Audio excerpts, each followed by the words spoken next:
दिसंबर की हल्की गुलाबी ठंड में रात के 12 बजे पुणे का चिंचवड रेलवे स्टेशन खाली हो चुका था, क्योंकि पुणे से मुंबई के बीच चलने वाली ट्रेन मुंबई पुणे एक्सप्रेस आज 3 घंटे लेट थी।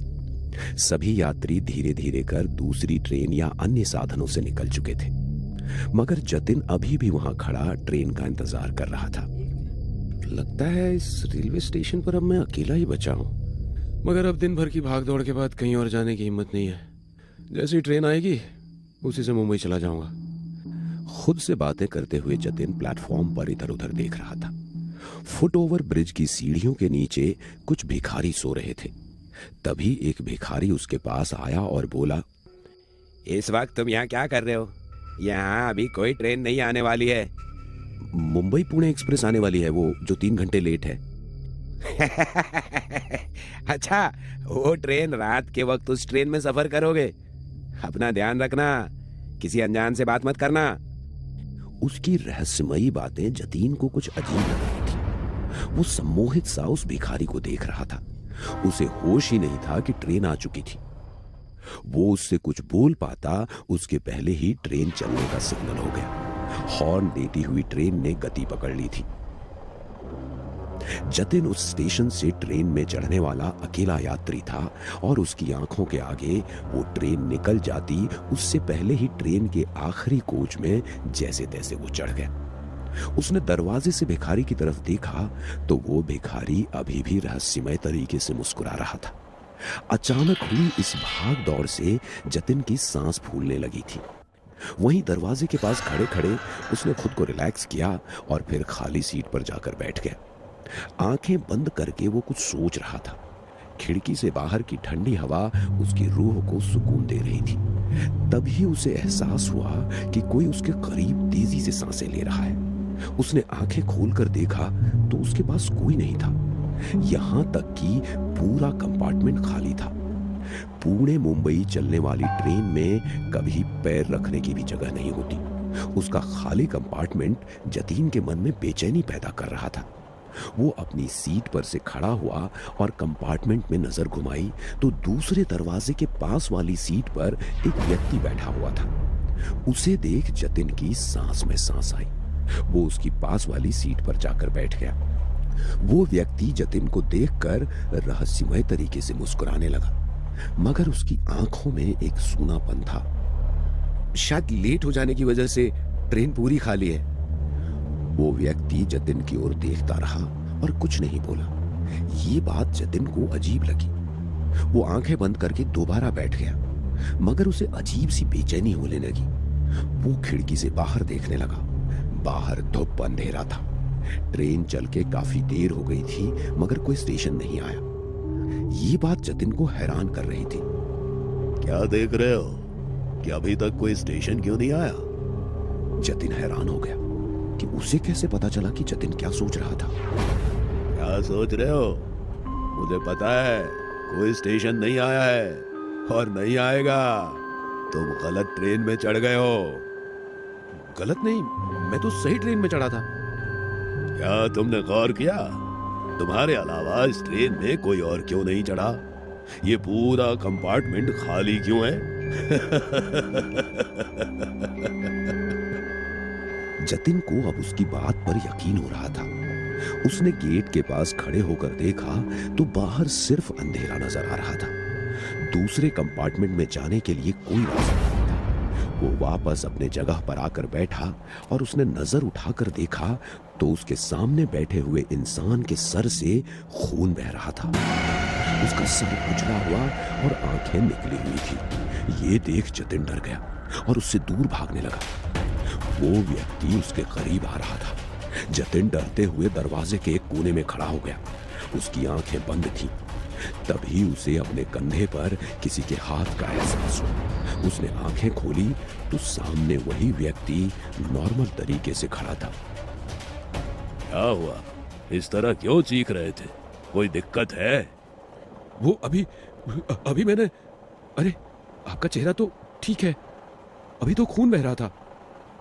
अरे वो खून, वो तो बरसों पहले मुझे चोट लगी थी, उसके कारण तुम्हें नजर आया होगा। बरसों पहले की चोट का खून अब? हाँ, करीब 20 साल पहले इसी ट्रेन से सफर कर रहा था मैं। उस दिन भी ये ट्रेन लेट हो गई थी। प्लेटफॉर्म पर मेरे साथ 1-2 पैसेंजर ही थे। मैं ट्रेन में चढ़ा तो मेरे पीछे कुछ शराबी भी चढ़ गए। पूरी ट्रेन खाली थी। उसके बावजूद जगह के लिए मेरे साथ हाथापाई करने लगी और थोड़ी सी बहस हुई तो उन लोगों ने मुझे चलती हुई ट्रेन से बाहर फेंक दिया। मेरा सर बिजली के पोल से टकराया और उसमें से खून की धार बह गई। मैं पटरी पर गिर गया।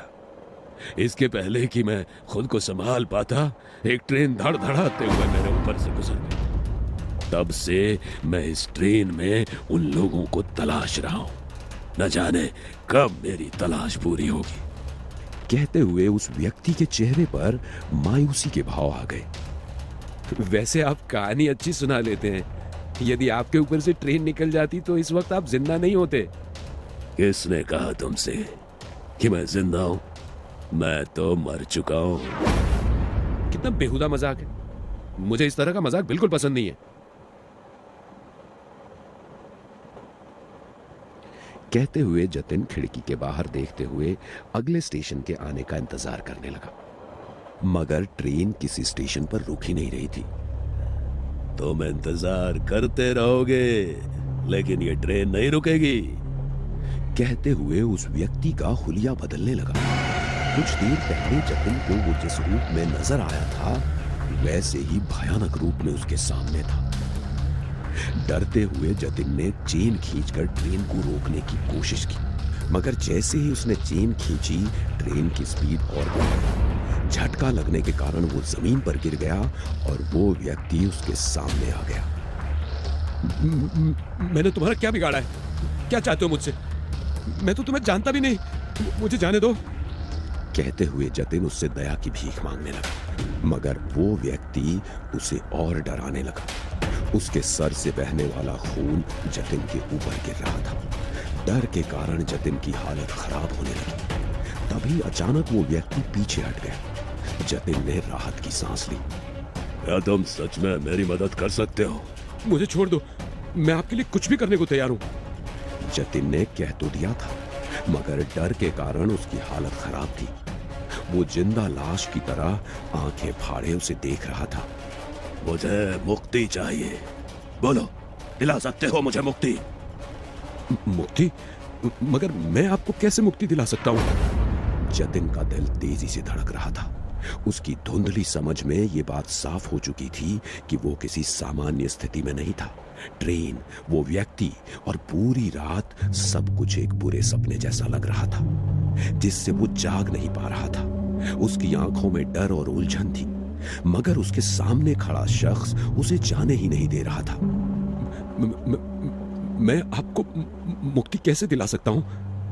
वो व्यक्ति अब गंभीर हो चुका था।